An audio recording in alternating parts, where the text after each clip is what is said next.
What made you think that we should have been working with you as vendors? I have been in the people business, gosh, people business sounds like an oxymoron, for more than 3 decades now. And I've learned one thing, that if you're doing business with someone, you've got to know the person. Asking questions is the right way of acquiring a client? You have to ask questions. So when you hear the word Parivartan, what does that change represent to you personally, given the work that you've done today? Parivartan is about change, but you just don't know when that change is going to hit you. Thank you so much. Most welcome. Anuradha, it's always a pleasure to talk to you. Today feels special here. because we're not discussing a project, but I think a relationship that's lasted over a decade.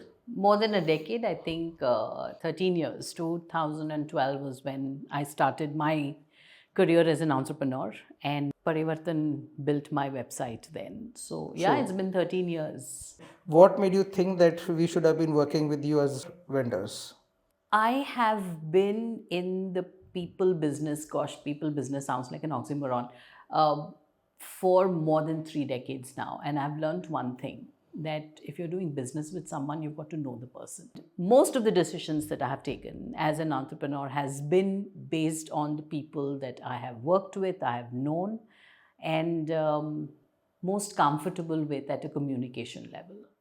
So I guess that would be the reason. Never did you feel a hindrance of communication? That comfort was there, that if I don't get what I want, I think I've just picked up the phone and then spoken to you at every point in time. You're now the CEO of PANFISH. Yeah.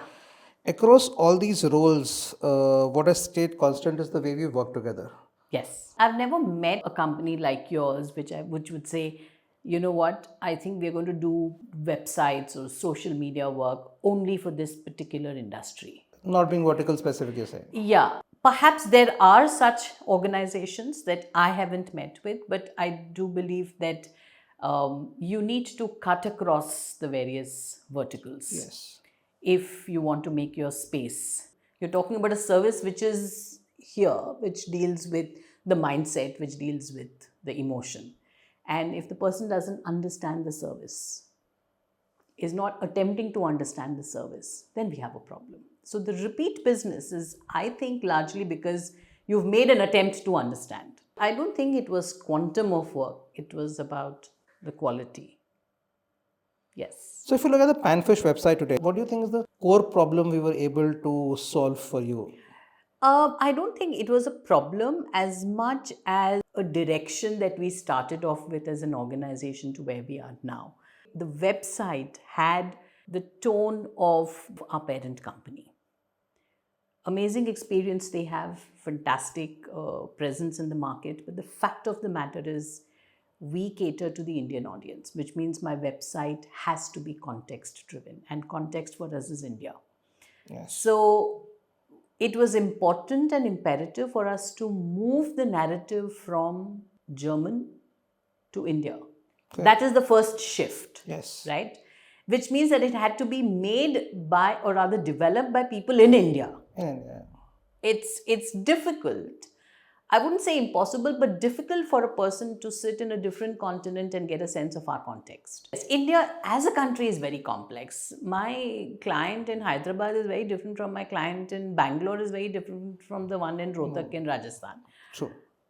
It's way too diverse. So that was the shift that we were looking for, and that was the reason we came to you. So we interacted with the German team, so they were all happy with the end product? Oh yes, absolutely. In fact, they said you need to decide whether your website is helping you or not. Okay. And that's a fair point. So you evaluated our work with many vendors. So when a founder or CEO is choosing a digital partner today, what do you think they should really look beyond price or just pretty designs? I don't think it's just about digital presence. If I were to pick any vendor partner for any purpose whatsoever, my assessment is on how much of time they spend in understanding me and my business, and what are the questions that they ask. Okay. If the conversation starts with, I have done this before and I know how to solve your problem, it's not taking the conversation anywhere. So if a budding entrepreneur is listening to this discussion, what would you tell him in terms of, with your rich experiences, asking questions is the right way of acquiring a client? You have to ask questions. Or being a yes man is a good option. You have to ask questions because every individual has his or her vision about where he wants to take his business. True.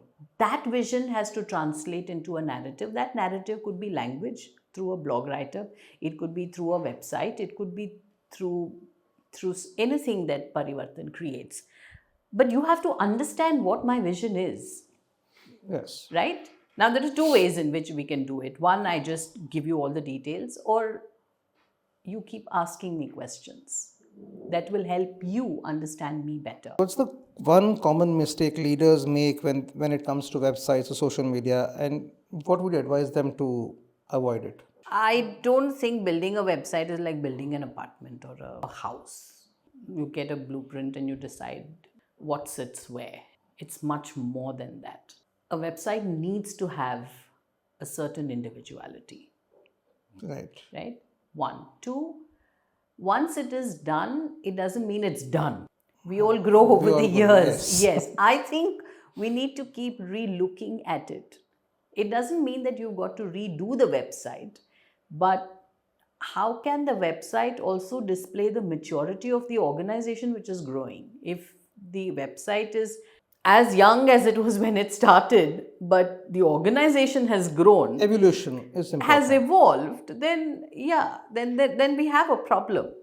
If you have to advise a founder on what's the brief a creative team or a tech team you should give for them to give you better outcomes or from the partnership, how would you think you can leverage a great vendor client relationship?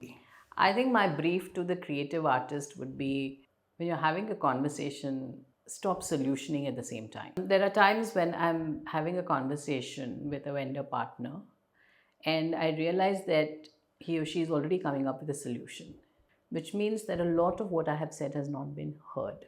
I think the creative person wants to embark on creating, but if you're doing it for me, it cannot start without having heard me out completely. So being a good listener is very important for an agency or a. I think I'm going a step beyond that. I'm saying when you're listening, just listen.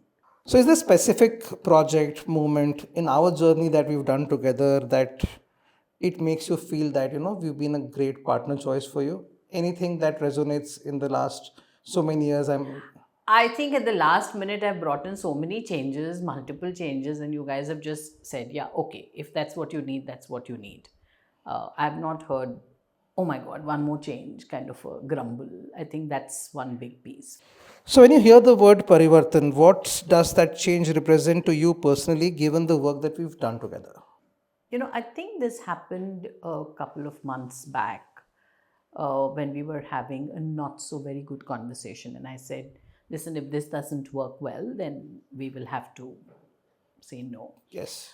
And you mentioned, if it doesn't work well, I won't wait for you. I will step out myself. I think it told me two things. One is the integrity within the organization. If the business owner is saying that and displaying that kind of integrity, then obviously it speaks volumes. Two, accepting that kind of change is not easy for a business owner, which means you're ready to accept the change at any given moment in time. Parivartan is about change, but you just don't know when that change is going to hit you. True, I think. And you're just being resilient enough to say, if it happens, then I myself will walk away. I think it speaks about resilience for me. Integrity and resilience are two very important qualities for change to survive. Any humorous situation that you would remember that probably would close out this little conversation that we've had, that was the decade that we worked? Oh my God, I think just understanding the context sometimes. It doesn't come to my mind immediately, and then I've smiled and I said, okay, you know what, I think I need to pick up the phone and tell them what I actually meant. Smiles. So I think across. smiles is a great way to end. Anuradha, thank you so much for doing this. Most welcome.